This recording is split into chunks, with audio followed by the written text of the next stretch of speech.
Well, first up on the show, after the deadly explosion at the Al-Ahli hospital in Gaza that has claimed over 500 casualties, 500 lives, casualties continue to rise. Civilians in Gaza who have had no role to play in the war continue to pay the price with their lives. Geopolitical landscape in West Asia has been evolving rapidly, but what remains steadfast and unwavering is America's support to Israel. In a bid to diffuse tensions, President Biden arrived in Tel Aviv, embracing the Israeli Prime Minister Benjamin Netanyahu.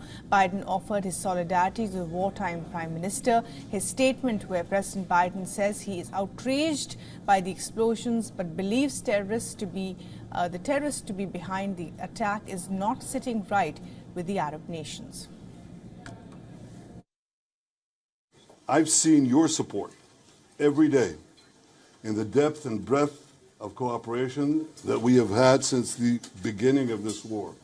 A level of cooperation that is truly unprecedented in the history of the great alliance between our two nations. Saddened and outraged by the explosion at the hospital in Gaza yesterday.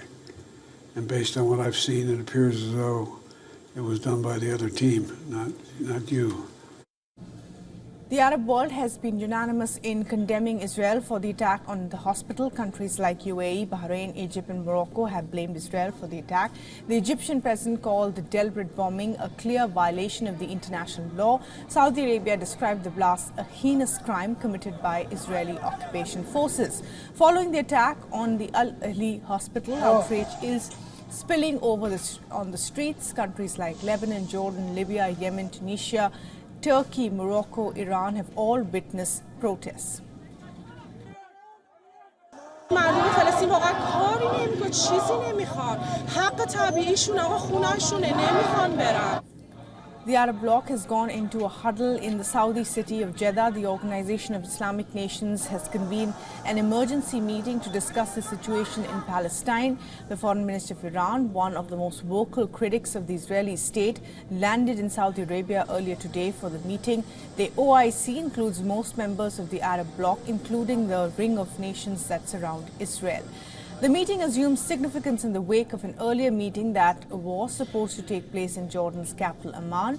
The Organization of Islamic Conference also blamed Israel, called what happened in Gaza a war crime, a crime against humanity and organized state terrorism. As per the original plan announced on Tuesday by the U.S. Secretary of State Antony Blinken, the U.S. President was all set to hold talks with the Egyptian President Abdel Fattah al-Sisi, the Palestinian leader Mahmoud Abbas and Jordan's King Abdullah II. The meeting would have followed his Israel visit and was widely speculated to offer a healing touch to the war-torn region. But within hours of the attack on the Gaza hospital, the meeting was called off by Jordan. Just a fortnight ago, Saudi Arabia was in talks with Israel and the U.S. to sign a normalization deal.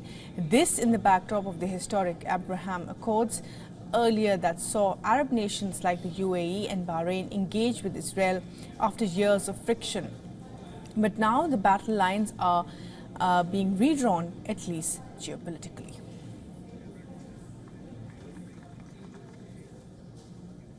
And for more on this, our correspondent Siddhant Sibal has been covering all the developments on the ground and has sent us this report from Tel Aviv on the potential outcomes of President Biden's visit.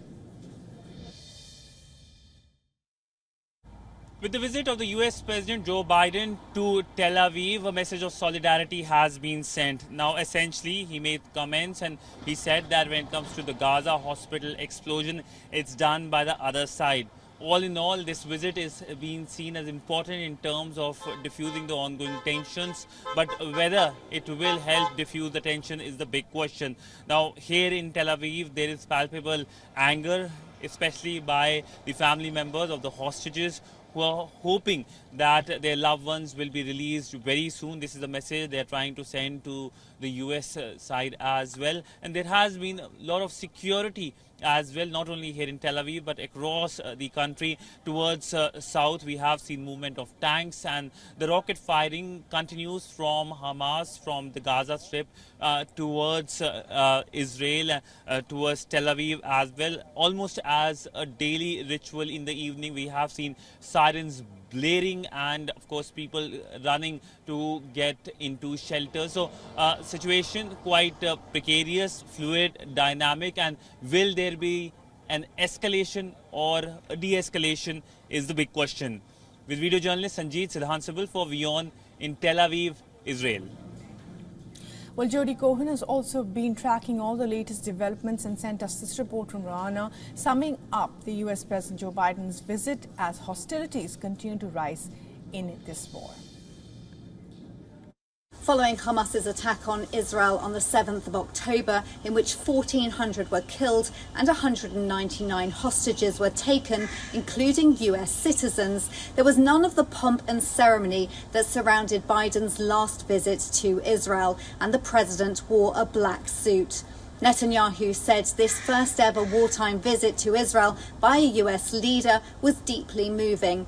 He said that in a country of less than 10 million people, the 7th of October attack was equivalent to 20 9/11s and called on the civilized world to unite to defeat Hamas, just as it did ISIS. There have been multiple Hamas rocket attacks into Israel during President Biden's visit. He said that Hamas makes ISIS look somewhat rational, that it does not represent all the Palestinian people and has brought them only suffering. This is Jody Cohen for WION World is One.